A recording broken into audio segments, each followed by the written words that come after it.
Once upon a time, a simple and kind-hearted woman lived carrying one desire in her mind. She had only one simple dream. Her dream was to have a baby girl. Days and months passed by, but her dream did not come true. Her desire to have a little girl grows stronger and stronger. One day, to make her dream come true, she visited a witch. She expressed her desire to have a baby girl. The witch offered a magic barley grain and asked her to plant it. Although the woman wasn't happy, she had hope and planted the magic grain in a flower pot. To her surprise, the very next day, the magic barley grew into a beautiful big flower bud, which appeared like a tulip. Mesmerized by the beauty of the flower, she softly and gently kissed the bud. Since it was a magic flower, it blossomed instantly with her kiss on the bud. The woman was greatly surprised as inside the flower sat a tiny and cute little girl, who looked as small as a thumb. The woman named her Thumbelina. "Thumbelina, my darling," the woman whispered, cradling the miniature girl in her palms. "You are a gift, a dream fulfilled."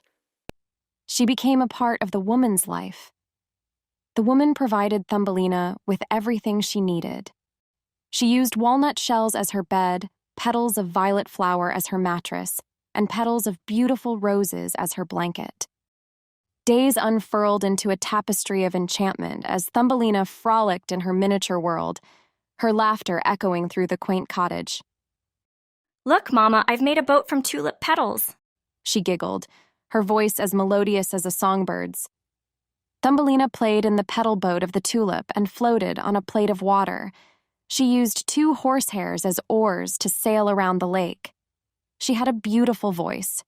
She played, floated, rowed the boat, and sailed around by singing and singing and singing beautifully. Thumbelina was snatched by a cunning frog. After playing for a long time, Thumbelina fell asleep in her walnut shell.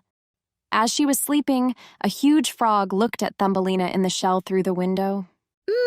What a pretty little morsel, croaked the frog, eyeing Thumbelina. She'd make the perfect bride for my son. She thought that Thumbelina would be the right girl for her son to pick her up and run away with her. Unfortunately, no one noticed Thumbelina snatched by a frog. The large frog carried her to the pond where her family lived. She introduced the beautiful Thumbelina to her ugly and fatty son, who was a mama's boy. Even the ugly son was pleased when he saw her. However, both the mom and son frogs were frightened that the beautiful prisoner might escape from them. Rather than let her run away from their custody, she put Thumbelina in a water lily and put the lily into the middle of the pond. Mom and son were happy that Thumbelina wouldn't be able to escape from there. In the meanwhile, they both started preparing for the marriage. The bitter talks of 2 frogs were heard by 2 minnows that were playing in the pond. They decided to help Thumbelina escape from the trap. "We must help her escape," one minnow declared, nudging a colorful butterfly into action.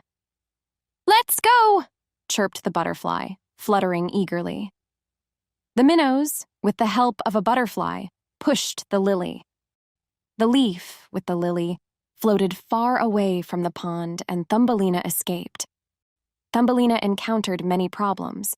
Although Thumbelina escaped from the frogs, she was soon captured by a beetle. However, very soon the beetle freed Thumbelina as she appeared very different. The summer approached, and Thumbelina wandered in the grasslands and across the flowers. She hardly found good food to eat. She ate pollen as her meal and dew as her drink. Soon, the rainy season appeared. It made the places nasty. The little girl struggled too hard to find good shelter. Even though she recovered from the heavy water drops of the rainy season, the winter made her struggle even more. The winter was terrible, and she could not find food. While she was roaming in the meadows, a big spider offered her help to provide food and shelter. The spider took her to a hollow tree and fed her with chestnuts. When the spider called his family to meet his new friend, the beautiful Thumbelina, others discriminated against her as she looked different. She cried loudly and left Spider's home. Again, she wandered on the cold meadows. She saw a little cottage made of wood and leaves. Thumbelina decided to request help and knocked on the door of the little cottage. It was the house of a mouse. The mouse was amazed at the beauty of Thumbelina. She requested him to help her and offer her shelter. The field mouse asked her to stay with him as long as she wished. One day, the field mouse brought a friend, a rich mole. Field mouse asked Thumbelina to sing a song, and she sang so beautifully. The mouse and the mole were well impressed by her singing. Amidst her struggles, she sought refuge in the warmth of a humble mouse's abode, unaware of the challenges lurking in the form of an insistent mouse and an affluent mole. You must marry the mole, my dear. He's wealthy and will provide you with a comfortable life, The mouse urged, oblivious to Thumbelina's apprehension.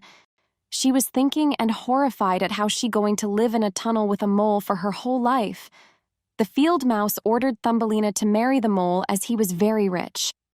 The mouse was so cruel to her, and she decided to run away from him. The mole planned for their marriage in the summer. After a few days, she nursed a swallow bird and gave her food every day.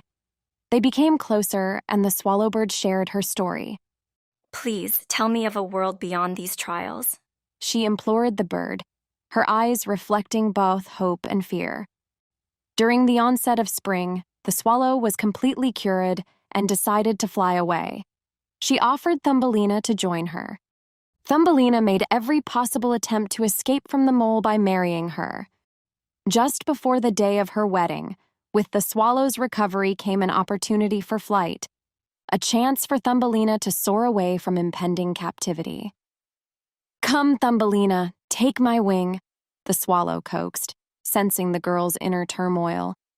Without a second thought, Thumbelina grabbed the finger of the bird. The bird carried Thumbelina over the hills, meadows, plains, and until they reached the flower country. The country was full of colorful flowers. The swallow gently placed her on a beautiful flower, where she met the king of flower fairies. Your radiance is unparalleled, dear Thumbelina. The king remarked, his voice as melodious as the sweetest symphony. Would you honor me by becoming the queen of this floral realm? Overwhelmed by the beauty and kindness surrounding her, Thumbelina's heart swelled with gratitude. Yes, She replied, her voice tinged with both joy and relief. I will be your queen. Amidst a garden ablaze with color, Thumbelina embarked on a new chapter of her life. Crowned as queen, she reigned alongside the king of the flower fairies, living in eternal happiness.